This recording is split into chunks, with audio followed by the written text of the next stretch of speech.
Bismillahirrahmanirrahim. Assalamualaikum warahmatullahi wabarakatuh. Kembali lagi di channel saya. Pada video kali ini kita akan melanjutkan pembahasan untuk tugas mandiri dan tugas refleksi pada modul profesional bahasa Arab. Untuk Bapak Ibu yang mengajar sebagai guru madrasah yang sedang mengikuti PPG dalam jabatan Kemenak gelombang yang pertama pada tahun 2025.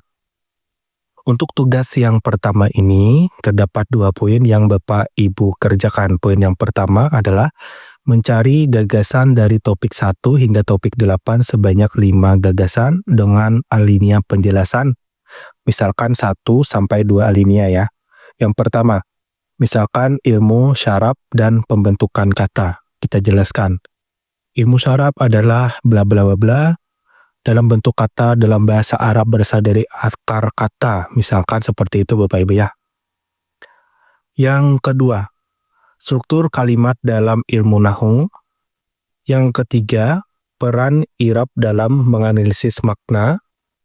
Yang keempat, hubungan antara ilmu syarab dan ilmu nahwu. Dan yang terakhir, yang kelima, fungsi ilmu syarab dalam membentuk kosakata ya. Kita jelaskan juga.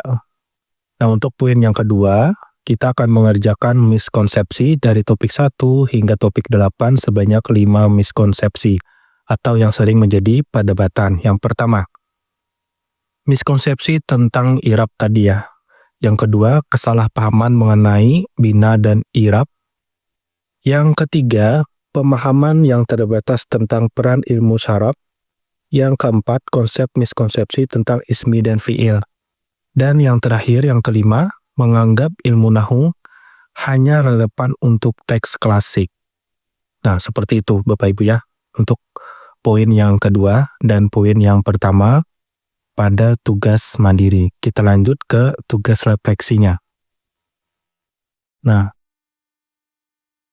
untuk tugas refleksi, Bapak Ibu tentukan dulu topik 1 sampai topik 8 mana yang ingin diambil. Kalau saya mengambil pada topik yang pertama, misalkan ya, maka materi yang saya dalami adalah klasifikasi kata ismi dan fi'il. Yang pertama, kita deskripsikan dulu materi. Apa itu kata ismi, penjelasannya, apa itu penjelasan dari fi'il. Misalnya ismi kata benda, fi'il kata kerja, dan sebagainya ya. Kita jelaskan dulu sini. Ini yang pertama. Untuk yang kedua, analisis implementasi, yaitu pemahaman tentang klasifikasi kata ini sangat penting kita jelaskan dalam mengajar bahasa Arab, terutama bagi siswa yang mempelajari tata bahasa. Nah, jadi dijelaskan implementasinya kepada siswa. Dan yang ketiga, pengalaman praktiknya. Dalam proses pembelajaran, silakan Bapak Ibu bercerita bagaimana menerapkan ilmu atau materi yang kita ambil tadi di sekolah dengan siswa ya. Nah, yang keempat tentunya ada tantangan dan hikmahnya.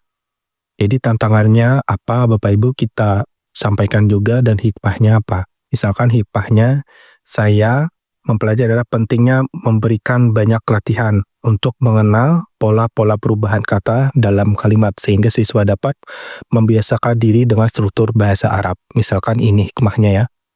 Dan yang terakhir, yang kelima, rencana aksi penerapan materi dalam kegiatan pembelajaran. Misalnya, pendekatan praktis. Yang kedua, latihan terstruktur. Dan yang ketiga, diskusi kelas. Silakan dijelaskan. Misalnya menggunakan contoh kalimat nyata untuk menunjukkan penggunaan ismi dan fi'il. Serta bagaimana perubahan bentuk kata mempengaruhi kalimat. Misalkan yang kedua nih, latihan terstruktur, memberikan latihan untuk mengidentifikasi jenis kata dalam kalimat yang mengubah bentuk kata fi'il sesuai dengan konteks waktu dan objek. Nah, jadi seperti itu Bapak Ibu untuk tugas refleksi dan tugas mandiri ya. Tugas mandiri pada modul profesional bahasa Arab yang Bapak Ibu sedang mengikuti PPG dalam jabatan Kemenak pada gelombang yang pertama.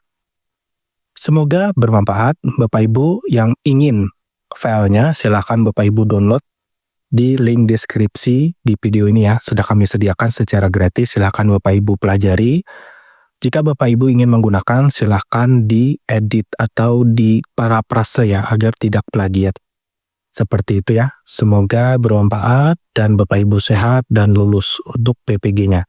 Terima kasih. Wassalamualaikum warahmatullahi wabarakatuh.